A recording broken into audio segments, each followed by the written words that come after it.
Hey everyone, how's it going? What you doing? How you doing? Oh my gosh, are you gonna start? Is this already gonna happen? Like, come on, we don't watch the Dolan twins. You guys ever find it annoying on YouTube that, like, you'll watch one video of something and then YouTube will automatically decide that you love all of those videos and that you want to see them like every day, all day, and they're constantly in your suggestion box?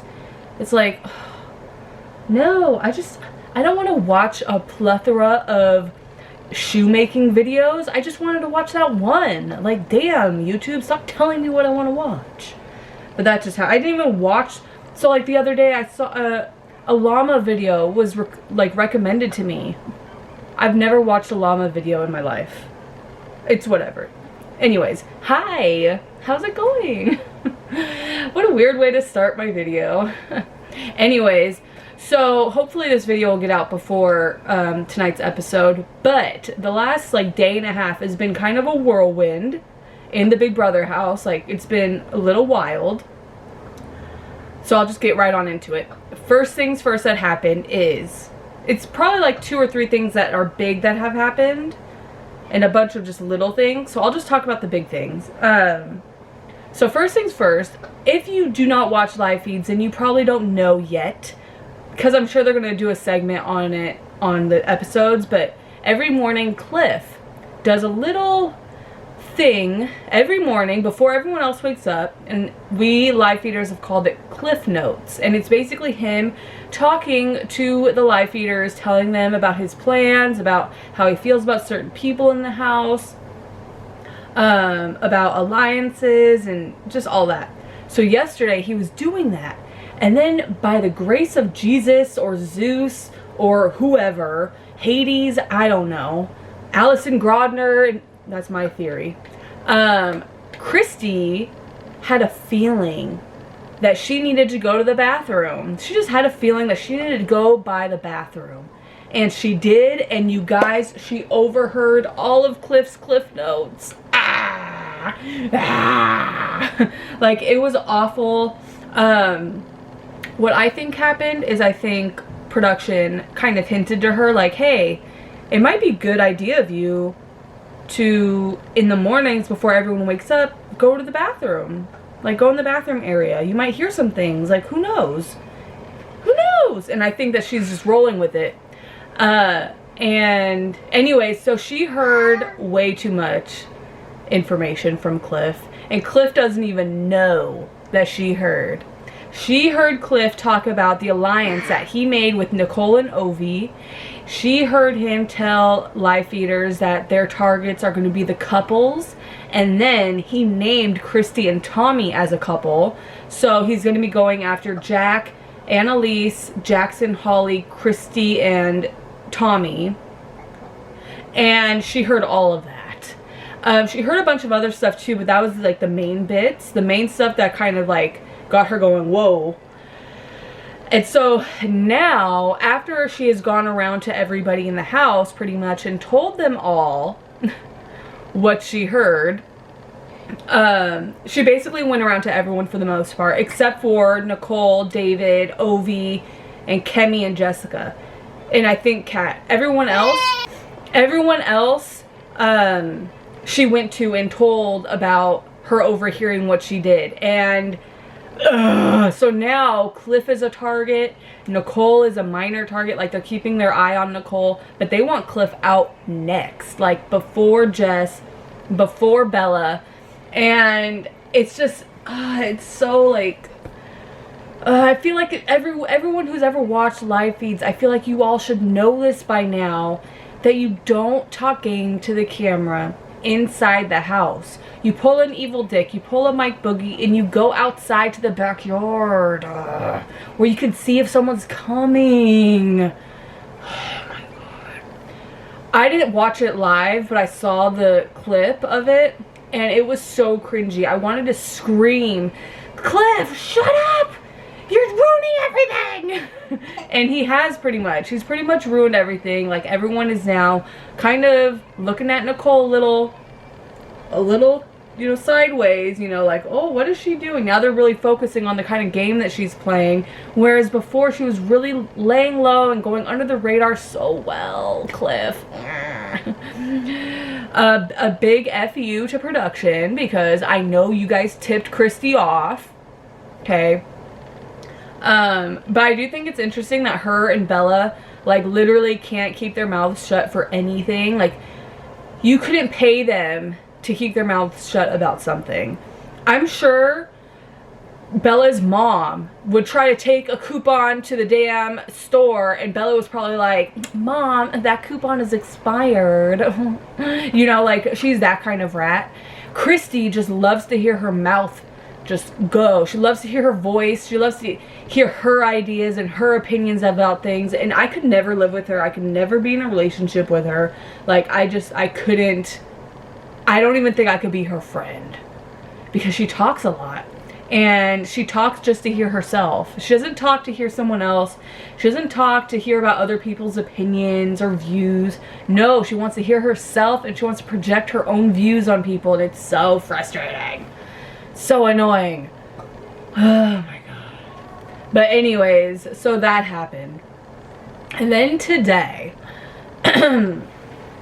today has been kind of crazy too. There was talk of a house flip in Kemi's favor, brought upon by Sam, Nick, and Bella. They were really working it. They were really working it hard. Nicole has been campaigning for Kemi all day, and it's just not gonna work out. It's just not, you guys. They really tried too. They were trying to work the angle where that Jessica is more of a threat to the guys in the house, which I agree, but Bella might have turned her off on that whole pro-woman thing, so I don't know if she's still on that same ground. She doesn't really talk to anyone about anything. She's kind of a moron, like, playing this game. But yeah, so I don't know how, like, set in stone that would be, but that was their angle, was Jess is the bigger threat to the guys because she will only put up guys. She really has a hard-on for getting all women to the end, and it's true, like, that was her whole, like, master plan, you know, back before she got evicted, or before she got put up on the block, and before the Black Widows was kind of outed. But now, I don't really know if she's still on that same, like, train track. So, yeah, we'll have to see about that. But they tried. It didn't work. Annalise is not into it. She kept going, no, F that. I'm not going to change my vote. If anyone changes, I'm going to be effing mad. Like, girl, stop. Take a shower. Relax. You're basically as useless as the seaweed in the fish tank, and you're really gonna try to, like, intimidate people? Like, I've seen a leaf more intimidating than you, Annalise. Like, relax. Holly was like, oh god, no. No way. I'm not changing my vote, okay? E.T., shut up. Like, E.T., go home, because you're bland as hell and I can't deal with you either. Like, oh my god. Of course, Jackson and Jack keep playing the whole, oh, whatever's good for the group, whatever's good for the group, when in reality, it seems like, well, it doesn't seem, it is. Everything that is good for the group is always great for their game. I wish the other people in this group would see that, but they're too blind and just idiots to put two and two together, but it's whatever. Christie was like, oh, I'll just go with the group too. I'll just go with the group. But she's afraid of Jack, so her whole thing was, okay, if the group is going to vote out Jessica, then I'll do that. But I need to get it okayed with Jack first. Like, what? Why? When did Jack become, like, the Zeus of the house, where everyone's afraid of him and, like, he's all powerful? Like, what? His power ends. Well, it already ended. His power ends after the veto nominations, you know, like, oh my god, like, I can't even deal. Like, unless there's a tie, he's useless. So why is everyone afraid of him? I don't get it. Why is everyone playing his game? I just don't get it. And I mean, I respect that Jack and Jackson basically have all these women wrapped around their finger, but it's embarrassing. That's just how that goes. It's embarrassing. Tommy is in a really good position. He's cool with literally everyone in the house. He would be my first target because nobody hates him. Nobody wants him out. Everybody loves him. Everyone talks game to him, like, or it feels comfortable enough to talk game to him. And he would be a for sure unanimous vote if it came down to him in final 2. Like, for sure. Because a lot of these people feel like they're going to be bitter jurors. I don't get that vibe from Jackson, but I do from everybody else. So, and Nicole. I don't think Nicole would be a bitter juror, but I feel like mostly, keyword mostly, everybody else would be. And so yeah, Tommy, who hasn't really done much of anything so far except for play a really great social game, would definitely get a unanimous vote, and he would be one of my main targets right now. So yeah, so there was an attempt at a house flip today and it didn't really work out. I think it's still trying to be had. What's going to end up happening, I'm sure, is either it's not going to happen at all, everyone's just going to get scared and vote with the house, or it's going to be like a split vote kind of thing. Well, not split exactly. Kat is the main deciding factor in everything. So she'll probably vote with Jackson and Holly. So it'll be up to her and her vote. So if Kemi's side can get Kat to think that the other side is also voting for Kemi to stay, then it'll work. But I don't think that that's going to happen. That's just my prediction, and I'm psychic, so yeah. Anyways, what else happened? Oh, a minor thing that happened today was Jack and Kemi had a conversation that was pretty useless, but Jack, I guess, needed a chaperone, so he had Tommy sit in on the conversation like a therapist, and it was kind of cringy, but I understood where he's coming from. Like, you know, conversations get twisted all over the place a lot, so it's nice to have a witness, but it's like, Jack, aren't you a big boy, like a big intimidating boy who is running this house and this game? Like, do you really need a nanny? I guess so. And that kind of sucked, but at the same time, Kemi was talking a lot of weird stuff, you know, like she was kind of like telling him, at one point she told him, yeah, whatever's good for your game, just do it, I guess, or whatever's good for the group. And I was like, Kemi, like, this is your opportunity to try to like win him over, and you're basically just solidifying what he was trying, or what he's been saying. Whatever's good for the group. I think she was a little put off with Tommy being there, but at this point I think she's kind of either given up or just doesn't have the patience, you know, like, and I get it. I wouldn't have the patience either, because all of these people are stupid. They're all stupid. All of them. Not all of them. The majority of them. There are a few smart people. Nicole is playing a great game.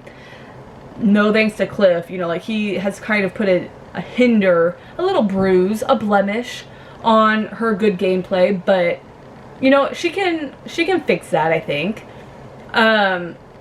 I love David's outlook. He really has everything, like, read. Like, everything's laid down straight. He gets it. It was funny because earlier Jackson tried talking game with David. I didn't get to catch what they said because everyone in this season are like professional whisperers and they're really good at talking under their breath. So it's hard for me to hear them and understand them. But I do know that he was trying to talk a little game with him. And that's basically what happened the last day and a half. All day yesterday, Christie was talking about her overhearing Cliff, and it was pretty annoying. Like, she can really run a story to the ground, like that. It really, like, it's a talent of hers, I think. And then earlier today, they were all in the HOH room popping Nick's zit, and I don't understand the appeal. It's disgusting. Like, why would I want to watch a pussy volcano erupt on someone's back? Like, I don't care how bored I am. That will never be appealing. That will never be fun for me. And I don't get it. Don't get it. And that's basically everything that's been happening. There's been some conversations here and there, you know, between Sam and Kemi, but it all narrows down to Kemi's been trying to convince people to save herself. Sam has been kind of... Oh, I forgot to mention that Jack is a dumbass. Him and Sam were talking in the pantry, and Sam was basically telling him, like, look, we should consider keeping Kemi. And Jack was like, yeah, you know, I'm gonna do whatever's good for Grateful. I mean the 9. And I was like, Jack, you really just outed your own alliance. Like, Sam isn't in Grateful. He's a part of the 9, but he's not in Grateful. And you done, like, spilled the beans on your own alliance. But this was after Bella already told Sam about Grateful. And Bella also told Kemi about Grateful. So, I mean, like, when I tell you that Bella can't keep her mouth shut about a damn thing, I am dead ass serious. So, there's been a lot going on. Grateful is pretty much known by everybody except for maybe Kat, Ovi, and Nicole, maybe. And Jessica. But Jessica is really just sitting there. Like, she isn't doing anything. And then... yeah, I don't think the flip is gonna happen, but I wish it did. I wish. Anyways, let me know in the comment section what you think about everything. Are you on Team Christie, or do you hate her like I do? Let me know in the comment section, and let me know if you watched Love Island. I'm curious about that show, but I don't know if it's worthy of my time. So let me know in the comment section, and I will see you guys in my next video. Don't forget, tomorrow I will be going live on the TVCO app to watch the episode with you guys, and we're going to talk shit about all the house guests. So make sure you have the TVCO app downloaded on your phone, and my profile name is Honestly Honecker. You can find me there, and I will see you guys tomorrow. Bye!